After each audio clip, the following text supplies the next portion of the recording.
اعوذ باللہ من الشیطان الرجیم بسم اللہ الرحمن الرحیم وَإِذْ قَالَ رَبُّكَ لِلْمَلَائِكَةِ إِنِّي جَاعِلٌ فِي الْأَرْضِ خَلِيفَةً قَالُوا أَتَجْعَلُ فِيهَا مَن يُفْسِدُ فِيهَا وَيَسْفِكُ الدِّمَاءَ وَنَحْنُ نُسَبِّحُ بِحَمْدِكَ وَنُقَدِّسُ لَكَ قَالَ إِنِّي أَعْلَمُ مَا لَا تَعْلَمُونَ صدق اللہ العظیم۔ سورۃ البقرہ کا چوتھا رکوع شروع ہو رہا ہے، آیت نمبر 30 اس وقت تلاوت ہوئی ہے۔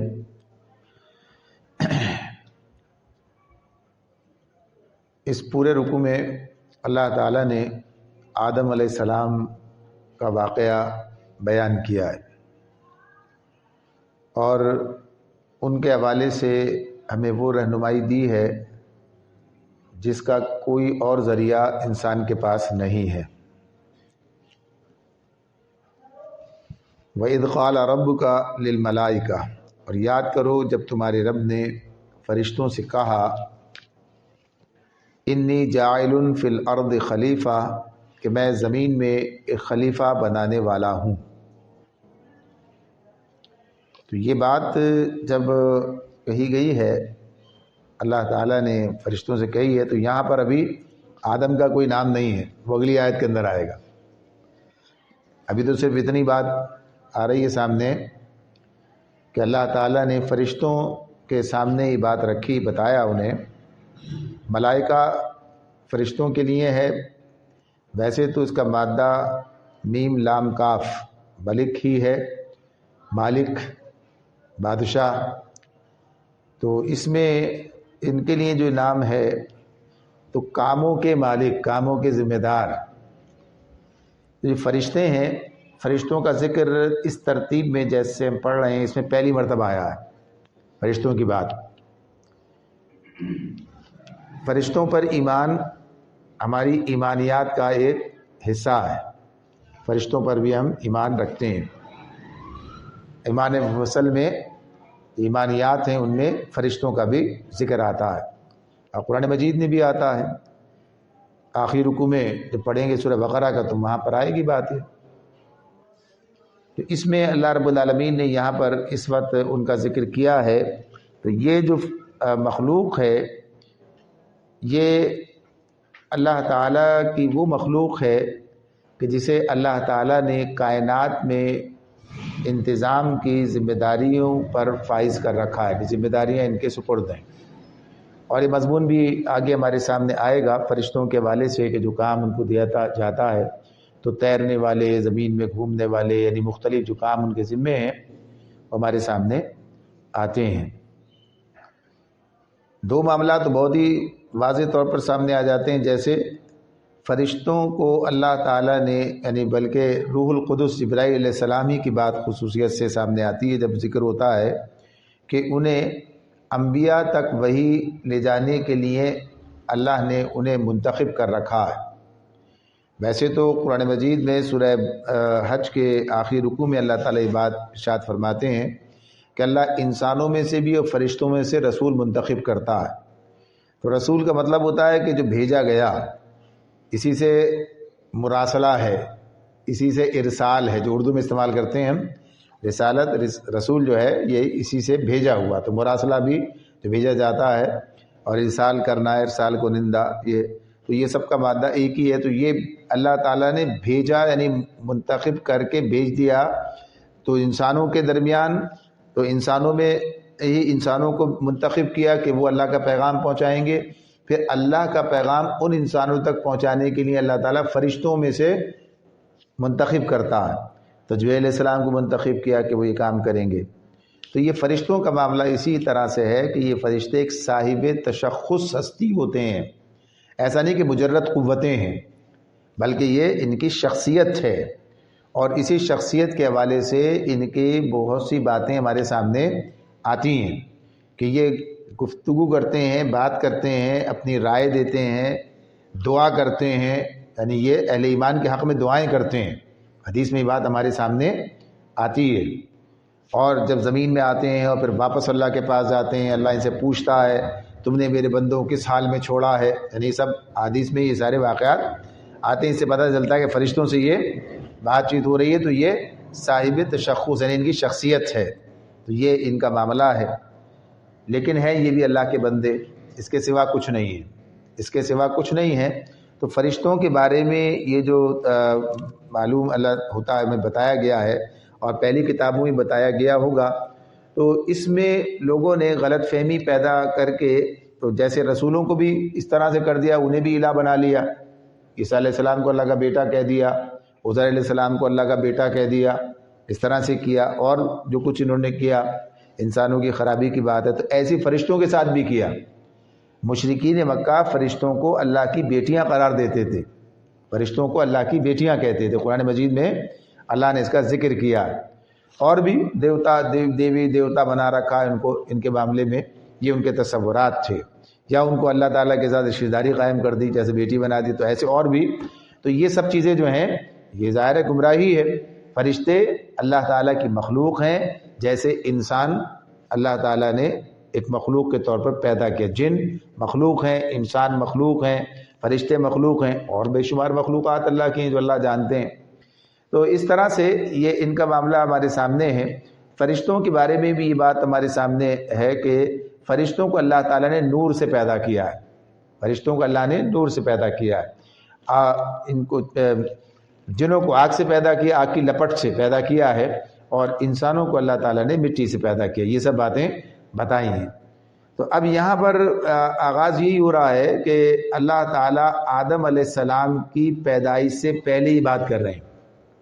اللہ تعالیٰ آدم علیہ السلام کو دنیا میں بھیجنا ہے، منتخب کیا ہے، یہ اللہ کا منصوبہ ہے. لیکن اس منصوبے کا اظہار اللہ تعالیٰ اس مقام پر کہتے ہیں، کرتے ہوئے بتاتے ہیں کہ میں یہ کام کرنے والا ہوں. کیا نہیں ہے، انی جاعل فی الارض خلیفہ، میں زمین میں خلیفہ بنانے والا ہوں.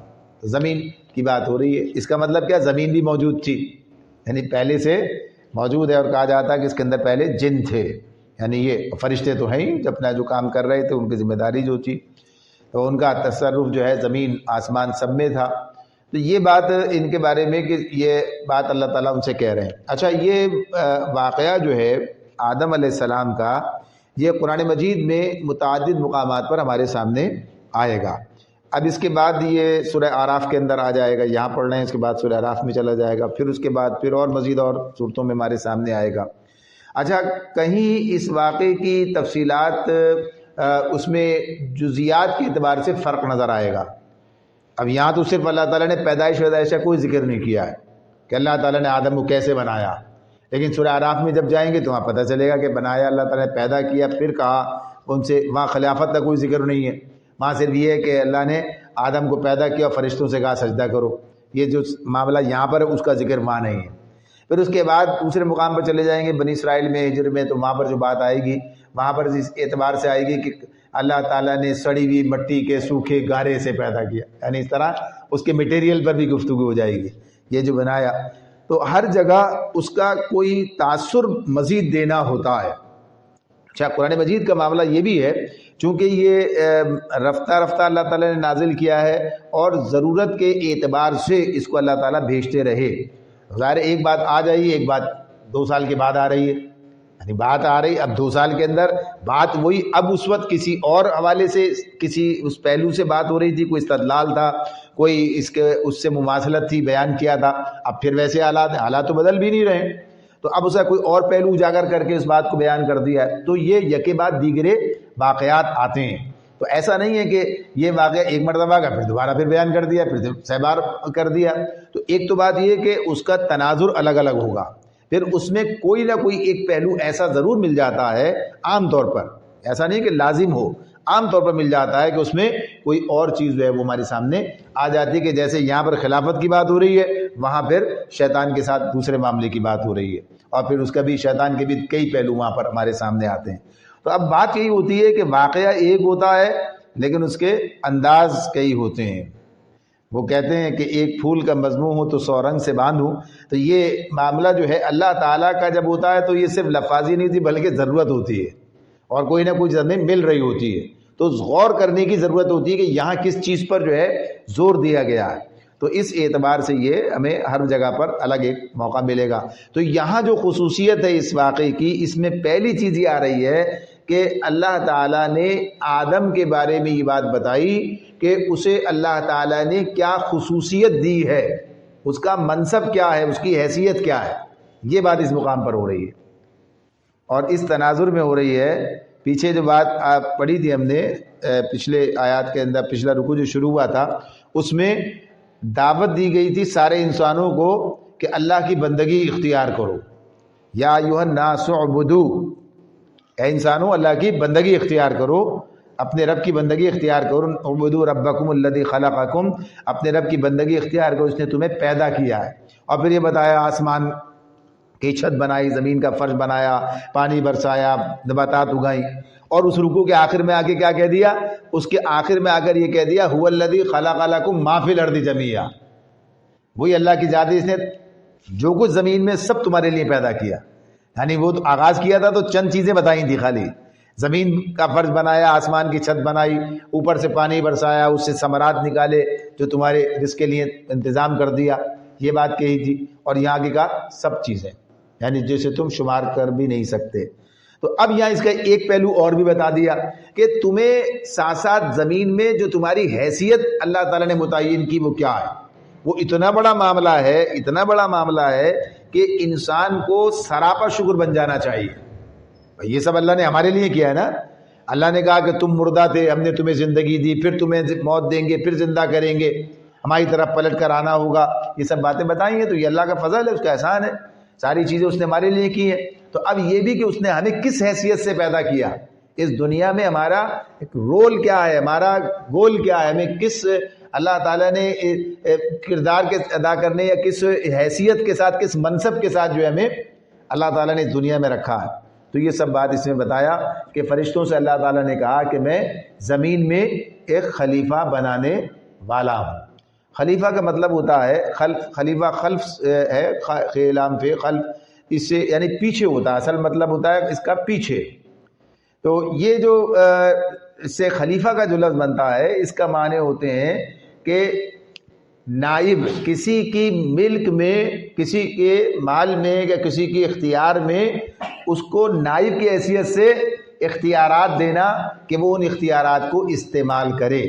ورنہ ویسے جو خلیفہ کا معاملہ ہے یا خلف کا معاملہ ہے وہ اس میں پیچھے یعنی جانشین کے معنوں میں بھی آتا ہے یا بعد والوں کے معنوں میں بھی آتا ہے۔ فخلف من بعد خلفہم اضاعوا الصلاۃ، ان کے بعد یعنی بنی اسرائیل سے کہا جا رہا ہے ان کے بعد ایسے لوگ ان کے جانشین ہوئے جنہوں نے نماز کو ضائع کر دیا، خواہشات نفس کے پیچھے پڑ گئے۔ ماں پیچھے آنے والے، دوسری نسل بعد کے آنے والے۔ تو یہ خلف کا معاملہ جو ہے اکثر جو ہے یہ منفی معنوں میں بھی آ جاتا ہے، جیسے ناخلف کہتے ہیں نا، بڑا ناخلف اولاد ہے، یعنی یہ بعد والی ہے لیکن خلف کا مطلب یہ پیچھے۔ تو یہ بات کہی ہے۔ تو خلیفہ کا لفظ کبھی یہاں تو بالکل ایک خاص معنوں میں آ رہا ہے، لیکن کبھی ایسا بھی ہوتا ہے کہ یہ صرف اس معنی میں آ جاتا ہے کہ بات یعنی ان کے بعد تمہیں اللہ تعالیٰ نے یہاں پر اس کا میراث کا مالک بنایا، تمہیں اس کا وارث بنا دیا۔ تو یہ بات فرمائی ہے۔ تو متعدد مقامات پر اس کو اسی کے یعنی جیسا سیاق و سباق ہو اس میں بات سمجھ میں آئی کیا بات ہو رہی۔ تو یہاں تو خصوصیت سے اس منصب کی بات ہو رہی ہے کہ اب یہ جو بات خلیفہ کا جو لفظ تھا، اس خلیفہ کے لفظ سے ملائکہ پوری بات سمجھ گئے۔ اب یہ بات ہے نا، اللہ نے صرف اتنا کہا کہ میں زمین میں خلیفہ بنانے والا ہوں، انی جاعل فی الارض خلیفہ، بس ایک ہی جملہ سامنے آ رہا ہے۔ اب اس کے بعد فرشتے کیا کہنے لگے؟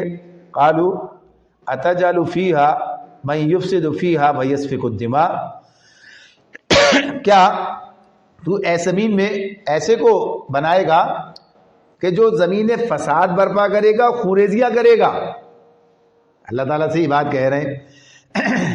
تو یہ بات جو فرشتے کہہ رہے ہیں تو فرشتوں کو کیسے پتا کہ آج انسان یہ کرے گا؟ یعنی فرشتے کوئی علم غیب تو رکھتے نہیں ہے کہ کل کیا ہونے والا ہے، فرشتوں کو بھی کوئی علم نہیں ہے سوائے وہ جو اللہ دے دیں، جو بتا دیں۔ تو یہ کس بنیاد پر انہوں نے کہا ہے؟ یہ اس لفظ خلیفہ کے اندر یہ بات موجود ہے۔ خلیفہ کا مطلب یہ ہوا کہ اللہ تعالیٰ انہیں کچھ اختیار دے گا، اللہ تعالیٰ انہیں اختیار دے گا اور وہ اس اختیار کو استعمال کریں گے۔ تو یہی کہ جتنی مخلوق ہے اس کے پاس اختیار نہیں ہے، انتخاب کا اختیار نہیں ہے، اس کے پاس یہ نہیں ہے کہ اسے وہ چاہے تو مثبت سمت میں استعمال کرے، چاہے منفی رخ اختیار کر لے۔ یعنی یہ جو اختیار انتخاب کا اختیار اللہ نے دے رکھا ہے، ارادہ و انتخاب جو ہمیں دے رکھا ہے اس صلاحیت، تو اس کی بنیاد پر کہ جب کسی کو کوئی اختیار مل جائے گا زمین میں تو پھر نتیجہ کیا نکلے گا؟ نتیجہ یہ نکلے گا کہ پھر وہ اختیار کا غلط استعمال کرے گا، غلط استعمال کرے گا تو فساد پیدا ہوگا، فساد کا نتیجہ خوریزی ہوگی۔ تو یہ وہ اپنا معاملہ یہ اس اعتبار سے بات کرتے ہیں۔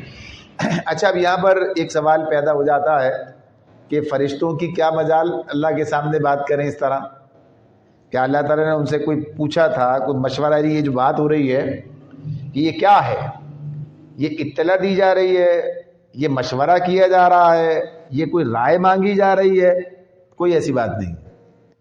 یعنی یہ معاملہ اس اعتبار سے نہیں ہے کہ مشورہ، اللہ کو مشورے کرنے کی ضرورت کیا ہے؟ مشورے کی ضرورت تو وہاں ہوتی ہے جہاں اب پتہ چلتا ہے کہ صاحب یہ اس بات کے متعدد پہلو ہو سکتے ہیں، کوئی پہلو آپ کی نظر جائے گی، کوئی میری نظر وہاں تک، تو آپ سے بھی، ان سے بھی، اور دوسرے لوگوں کے ساتھ معاملات ہیں، ان کے ساتھ بھی مشورہ کرنا ہے، تو ان کے ساتھ مشورہ کر کے جو ہے معاملات کو چلانا ہے۔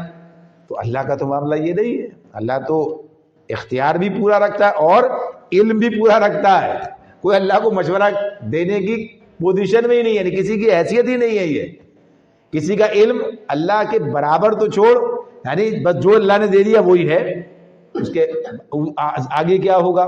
تو غرض یہ کہ اب یہ معاملہ اس اعتبار سے نہیں، کوئی مشورہ نہیں ہے، اور فرشتوں کی بھی یہ مجال نہیں ہے کہ اللہ کے بات پر کوئی بات کہیں، رائے دیں یا اعتراض کریں۔ معاذ اللہ کی بات پر اعتراض کریں، یہ آپ کیا کر رہے ہیں، اس سے تو یہ ہو جائے گا۔ تو یہ اعتراض بھی نہیں ہے، بلکہ کیا ہے، یہ استفہام ہے، یہ حیرت کا اظہار ہے۔ اچھا ایسا ہو رہا ہے تو ایسا تو نہیں ہو جائے گا، یعنی اللہ سے یہ بات کہہ رہے ہیں، یعنی استفہام کی بات ہے یہ کہ انہیں اس بات کا اندیشہ محسوس ہو، اللہ سے کے سامنے بات رکھ رہے ہیں کہ اگر ایسا ہوگا تو پھر ایسا ہو جائے گا۔ یعنی معاملہ جو ہے، تو اللہ تعالیٰ نے جو بات ان سے کہی ہے اس کی کوئی ہمارے سامنے یعنی ایسی حدیث سے یا کسی اس سے بات نہیں ہے کہ اس کی بنیاد پر بھی کہہ سکیں کہ یہ مطلب تھا۔ جو بات سمجھ میں آتی ہے ویسے کیا ہے، یعنی ایک بات جو اس کے اعتبار سے ہے یہ کہ فرشتوں کا اور آدم کا چولی دامن کا ساتھ ہے۔ کیسے؟ دنیا میں انسان کے ساتھ فرشتے لگے ہیں، اور دنیا کا نظام جو چل رہا ہے فرشتوں کے ذریعے چلا جا رہا ہے نا سارا نظام۔ اللہ رب العالمین نے فرشتوں کو اس بات کا پابند کرنا ہے، ابھی تو آئے نہیں آدم، کہ تمہیں اس معاملے میں آدم کے ساتھ کوئی کسی قسم کا تصادم، یہ صحیح کرے تو صحیح ہونے دو، یہ غلط کرے تو غلط ہونے دو، یعنی اس معاملے میں تمہارا کوئی دخل نہیں ہے۔ تو جب فرشتے ایک اختیار کے ساتھ کام کر رہے ہیں تو انہیں بتایا جا رہا ہے کہ ایک اور اختیار با اختیار، یعنی تم سے زیادہ با اختیار مخلوق آ رہی ہے، تم سے زیادہ با اختیار مخلوق جو ہے وہ دنیا میں آ رہی ہے، لہذا تمہیں کیا کام کرنا ہوگا؟ ظاہر جب اللہ نے اس کا منصب طے کر دیا کہ وہ ہماری نیابت کرے گا تو تمہیں تو پھر اس کی تابعداری بات کا ماننی ہے، اس میں کوئی رکاوٹ نہیں ڈالنی ہے۔ تو فرشتے یہ اس سارے جو سسٹم چل رہا ہے نا کام، اس کے اندر رکاوٹ نہیں ڈالتے ہیں، بلکہ ممد و معاون رہتے ہیں جب تک اللہ کا حکم نہ آ جائے، اور جب اللہ کا حکم آ جاتا ہے تو پھر وہی فرشتے پکڑ کے لے جاتے ہیں، یہ سارے کام ختم ہو جاتے ہیں۔ تو اس اعتبار سے یہ انہیں آگاہ کیا جا رہا ہے، انہیں بتایا جا رہا ہے کہ دیکھو یہ کچھ اللہ کرنے جا رہا ہے۔ تو اس موقع پر فرشتوں نے یہ بات پوچھ لی اللہ سے کہ بھائی یہ تو معاملہ ہمیں تو ایسا لگتا ہے۔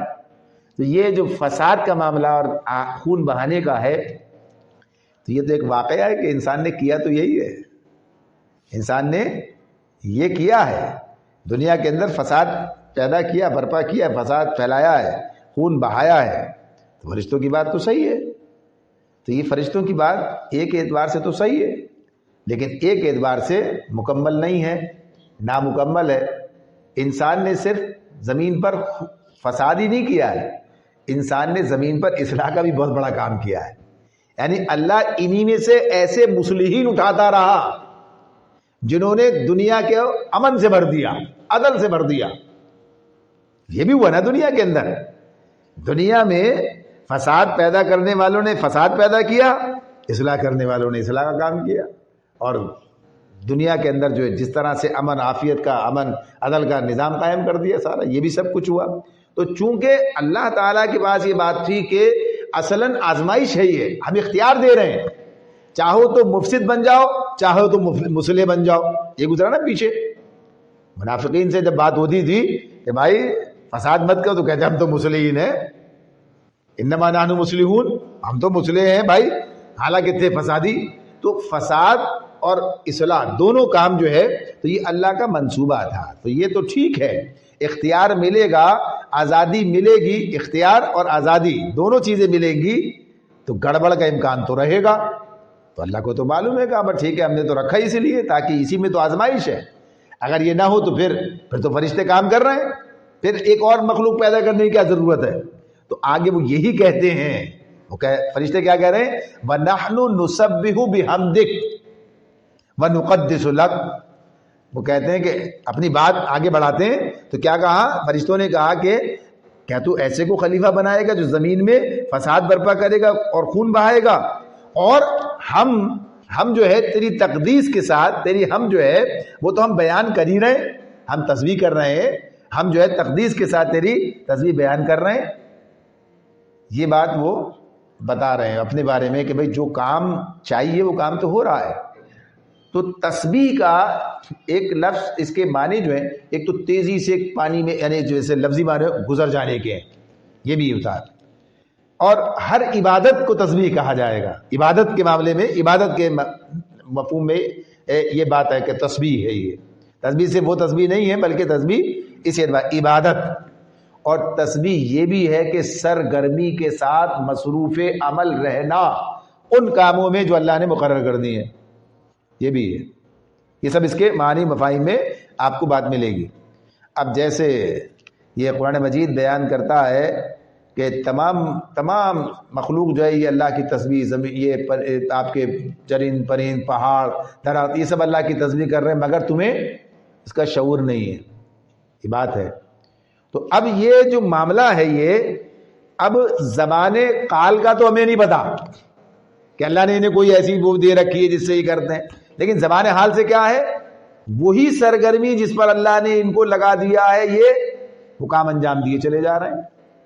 اور ساتھ ہی ساتھ کیا بات ہے؟ یہ ان کے اس کارکردگی سے اللہ کی خوبی جو ہے وہ سامنے آ رہی ہے. کیا بنا ہے، کیا کام، یعنی جس چیز کو اڑا کے دیکھیں تو اس کا اپنا جو کیفیت اس کی سامنے آئے گی، جو اس کا بے نظیر ہونا آئے گا، جو اس کی خوبیاں سامنے آئیں گی کہ اللہ نے کیا بنایا.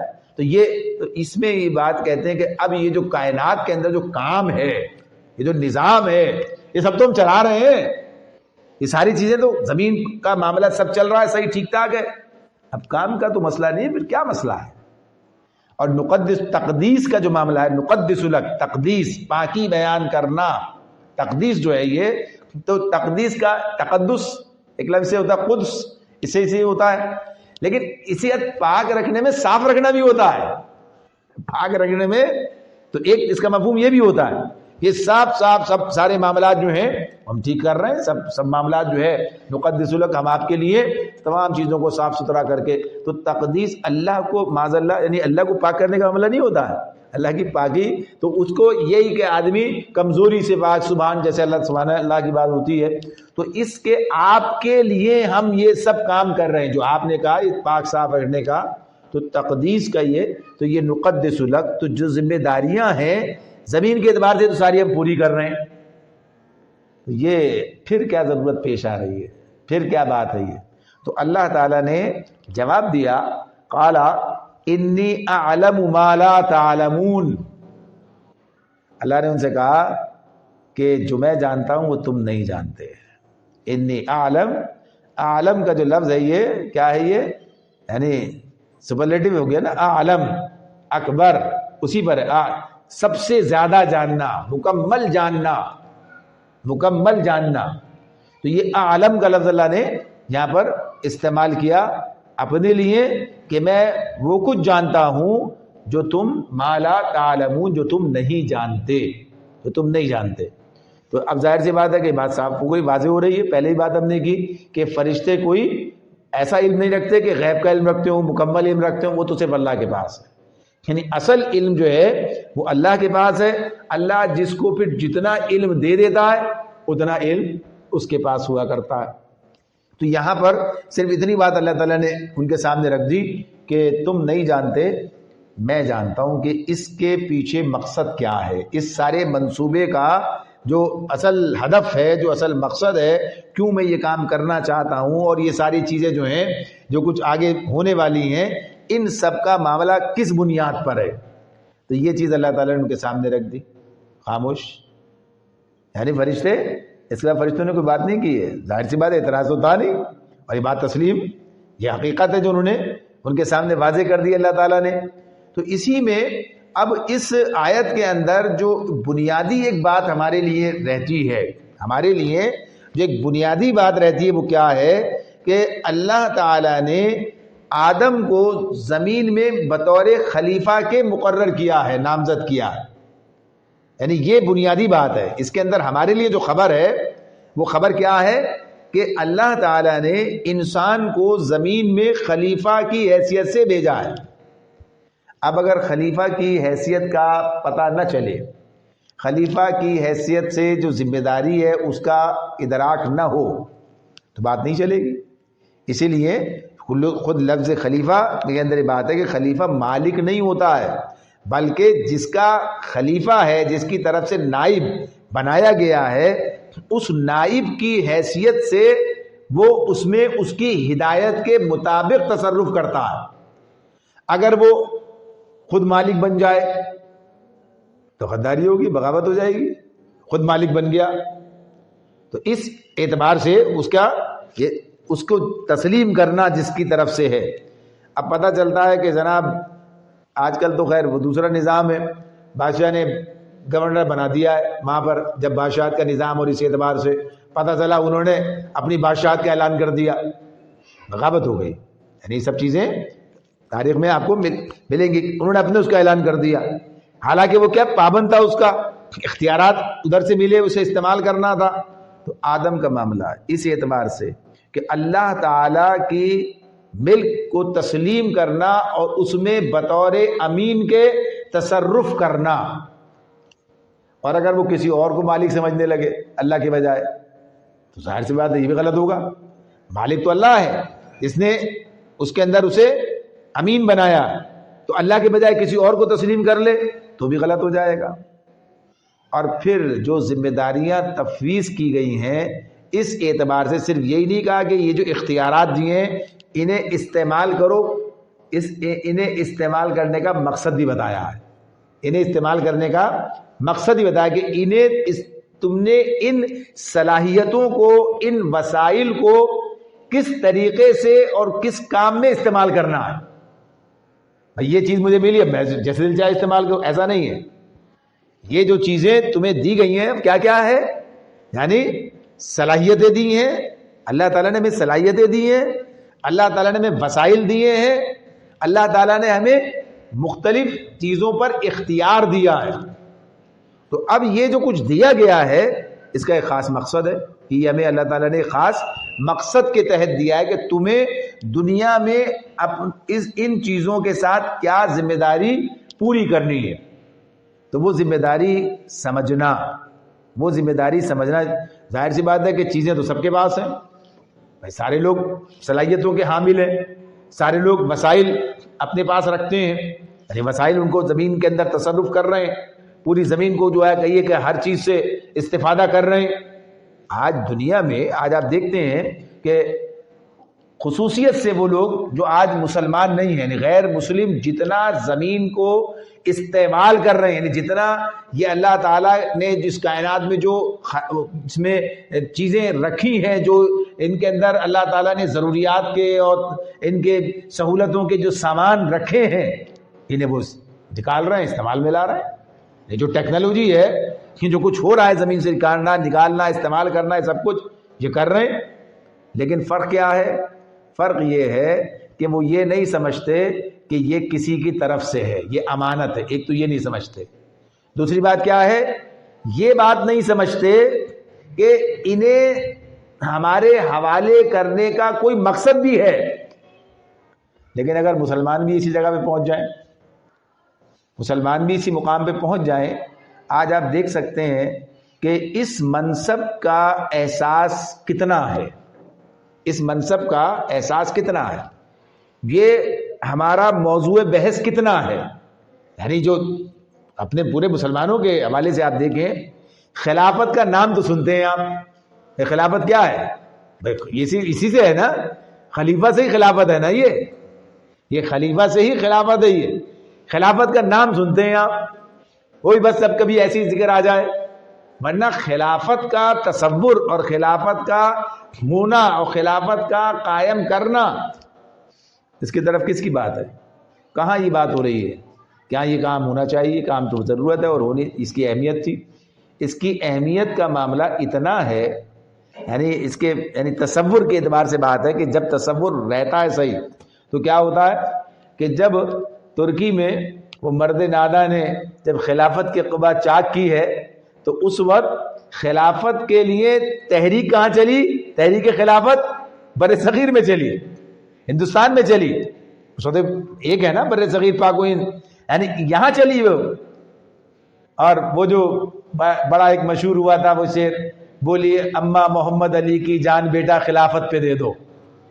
جان بیٹا خلافت، یعنی خلافت کو قائم رکھنے کے لیے یہاں نہیں تھی، یہ تو انگریزوں کے قبضے میں تھا اس وقت میں، لیکن تحریک چلی یہاں کہ یہ مسلمانوں کی ان کی اجتماعیت کا اور ان کی اپنی جو اصل ان کی ذمہ داری ہے اس کا اظہار کا ذریعہ ہے یہ خلافت کا.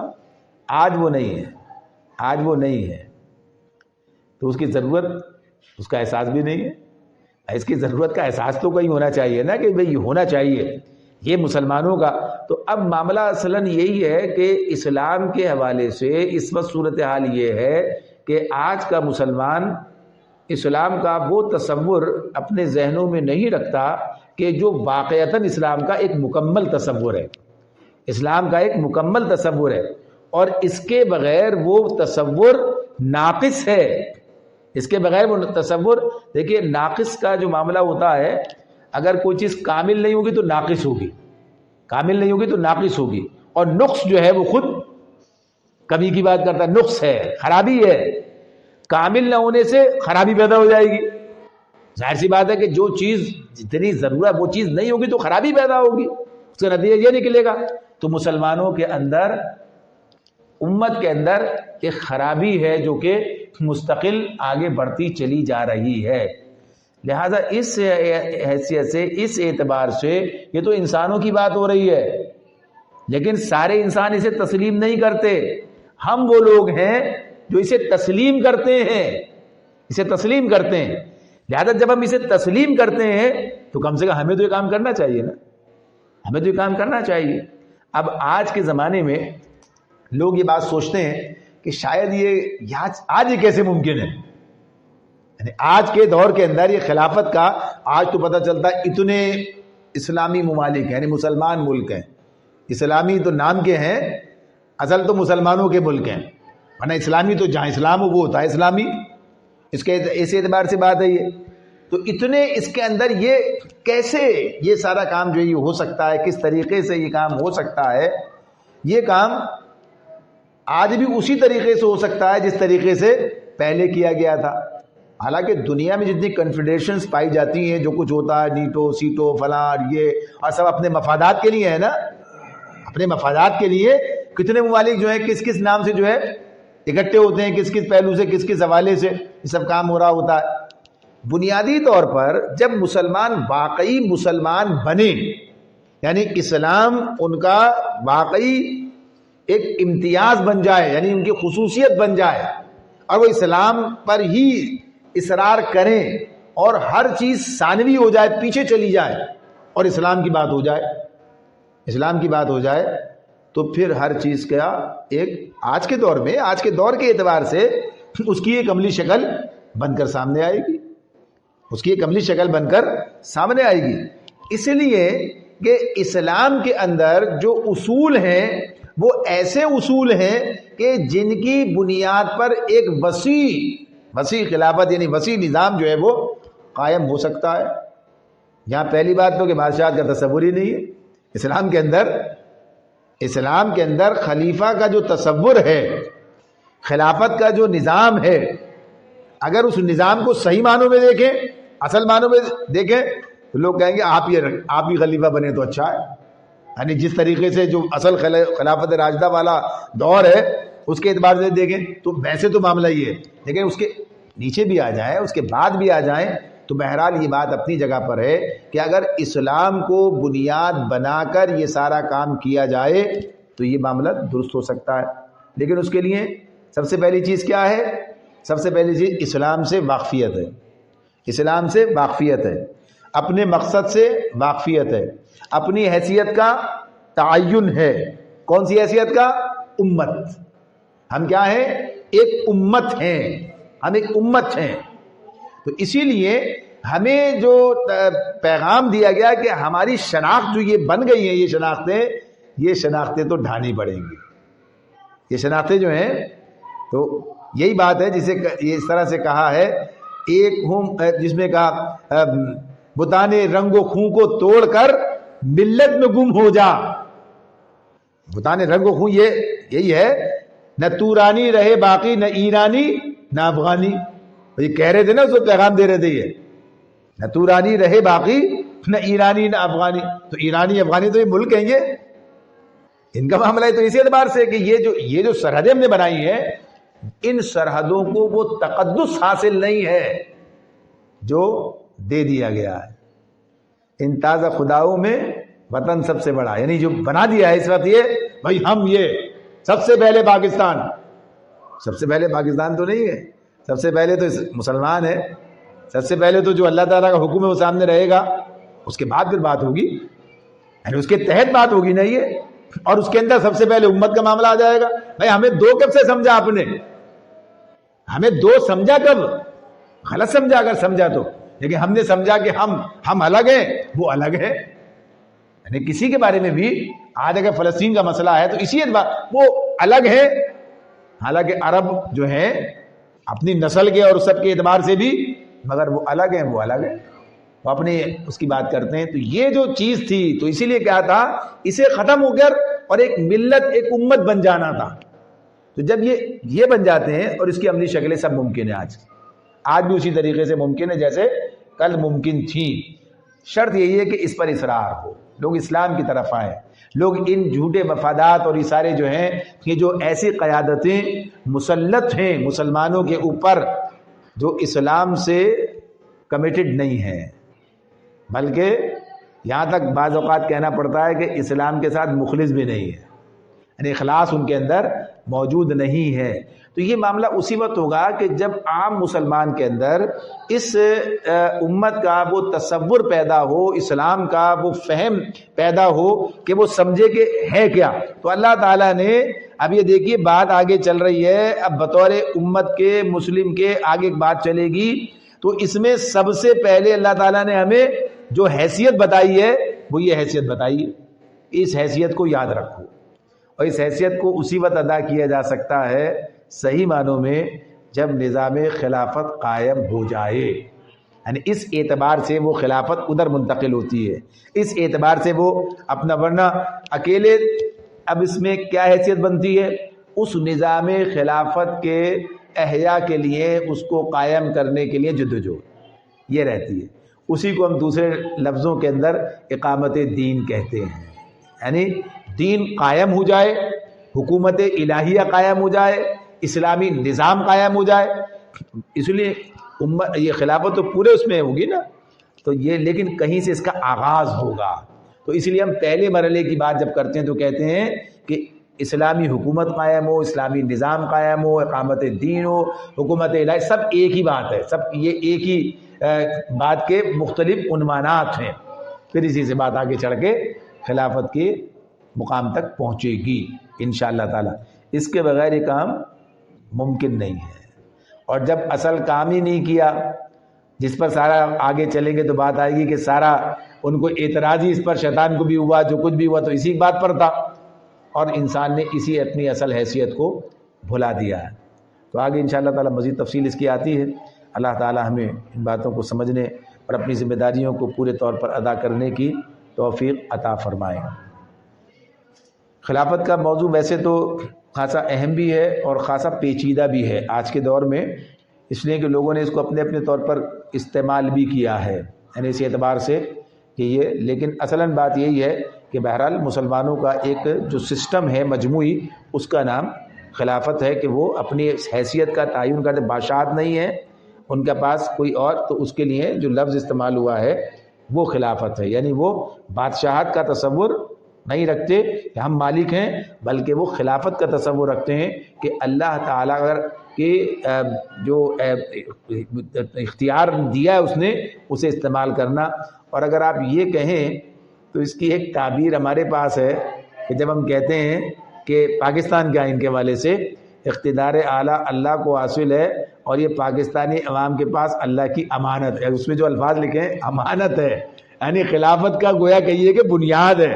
ہم یہ کہنے کے حوالے سے اتنا ہے، امانت مانتے ہیں، لیکن امانت کوئی نہیں مانتا ہے، سب اس کو جو ہے بادشاہت ہی مانتے ہیں، جس کے پاس جو ہے بس اس کا مالک بن کے بیٹھا ہے. الحمدللہ رب العالمین والعاقبۃ للمتقین والصلاۃ والسلام علی رسولہ النبی الکریم. اللہم اعنا علی ذکرک وشکرک وحسن عبادتک. اللہم انا نسألک العفو والعافیہ والمعافاۃ الدائمۃ فی الدین والدنیا والآخرہ والفوز بالجنۃ والنجاۃ من النار. یا اللہ فلسطین کے مسلمانوں کی مدد فرما، ظلم کا خاتمہ فرما دے، مظلوموں کی مدد فرما، ظالموں کی سرکوبی فرما. یا اللہ ہم اپنی ذمہ داریوں کو سمجھنے اور ادا کرنے کی توفیق عطا فرما.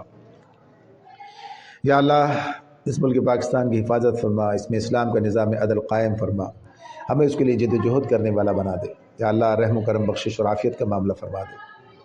مسائل، مشکلات، پریشانیاں، مصائب، امراض سب کا خاتمہ فرما دے. اللہم صلی وسلم علی محمد وعلی آلہ واصحابہ اجمعین. آمین برحمتک یا